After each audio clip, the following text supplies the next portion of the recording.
Good evening. My name is Tom Kirkbride, and I'm the author of the Gamadin series. And this last fall, I happened to visit a elementary school in Southern California by the name of Sunnyside, and it was Mrs. Rendell's 6th grade class, and they were a fantastic group, and they sent me, each one of them sent me a thank you letter. I really appreciate that, and I read every one of them. And within these letters, they had questions that I thought a lot of people would like to answer to. So I'm going to read these, and I hope you enjoy them as much as I did. The first question, let me get my glasses, all right, is from Isabel and Kelly. And how many books do you plan for the Gamadin series? Well, Isabel and Kelly, I'm really not sure. I just know that I'm working on book 5 now, which is in its 2nd draft, and I've actually almost finished that, and will be in the 3rd draft probably by the time you see this.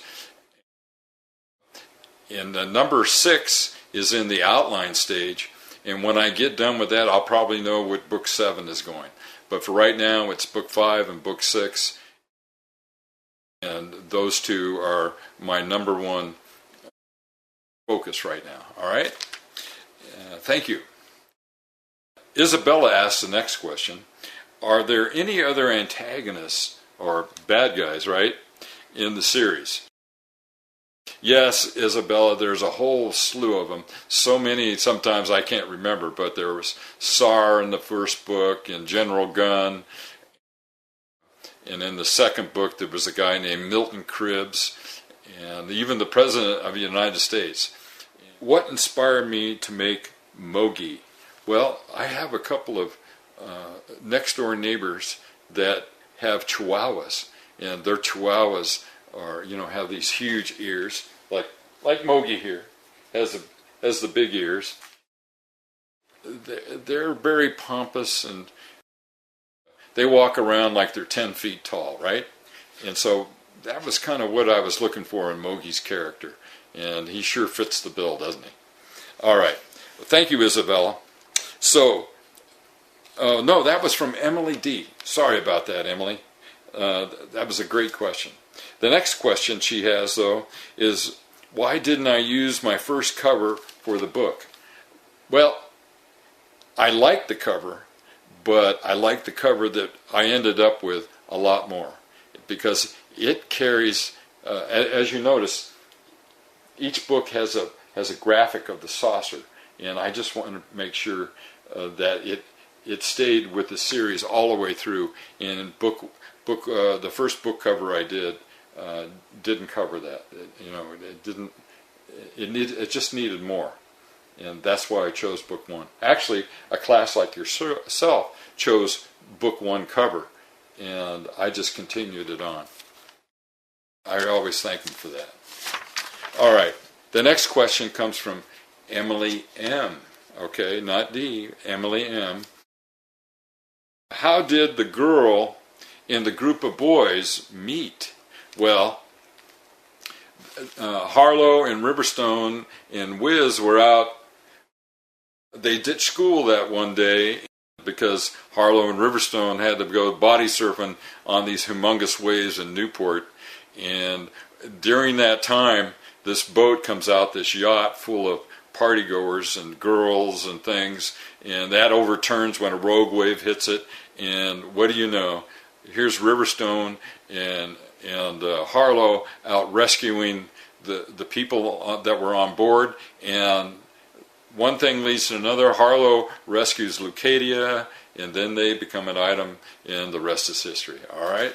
So that's how they meet. The next question is from Christian Lee.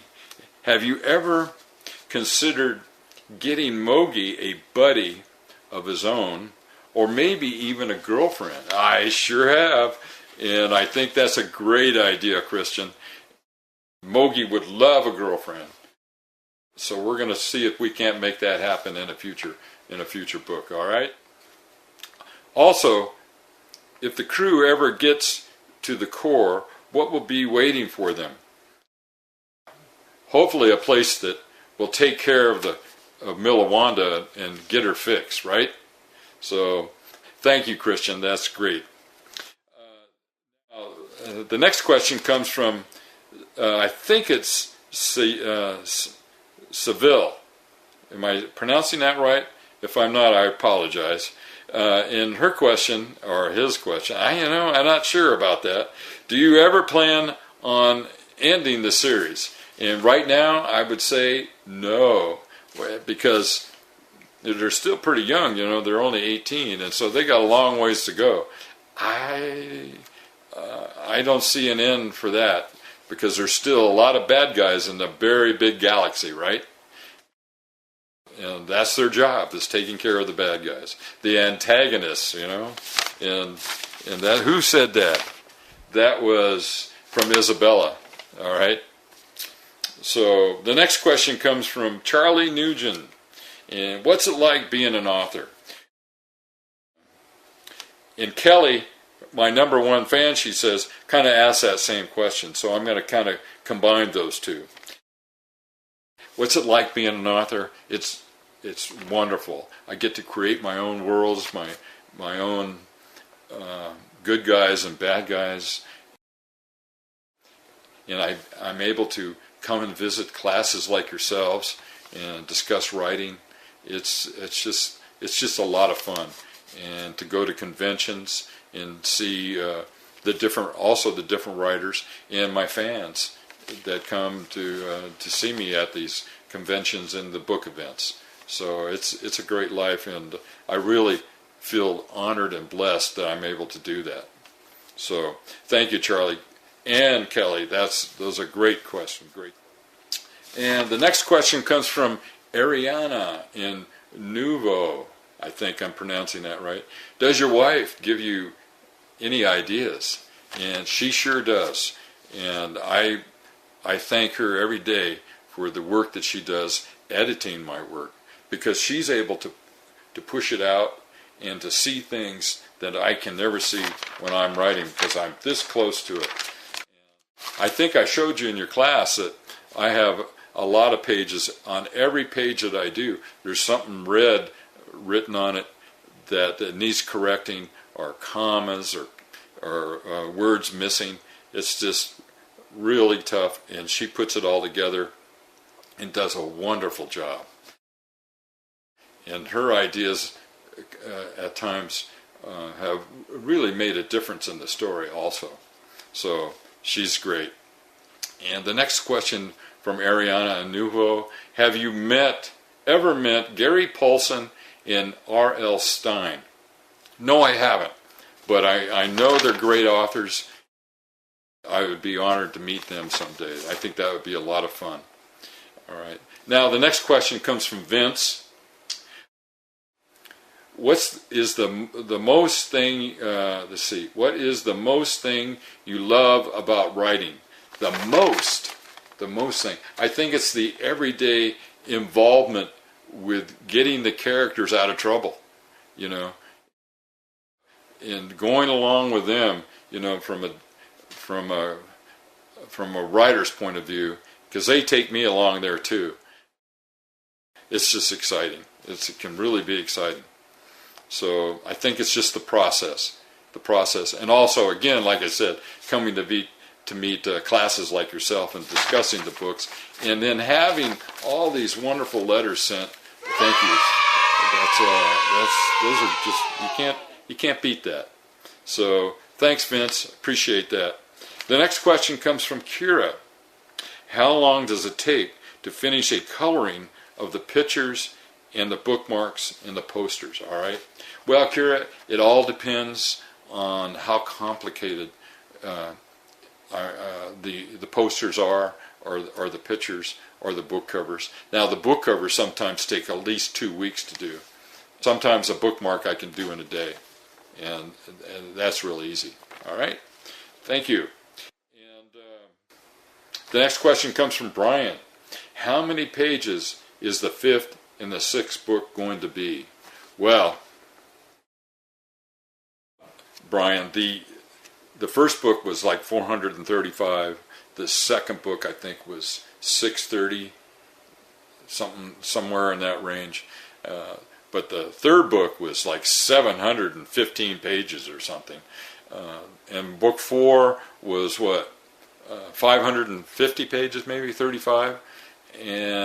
But book 5, because they got such a long ways to go, they got to go from Earth 35,000 light years to the galactic core, and that's going to take at least 700 pages to get through that.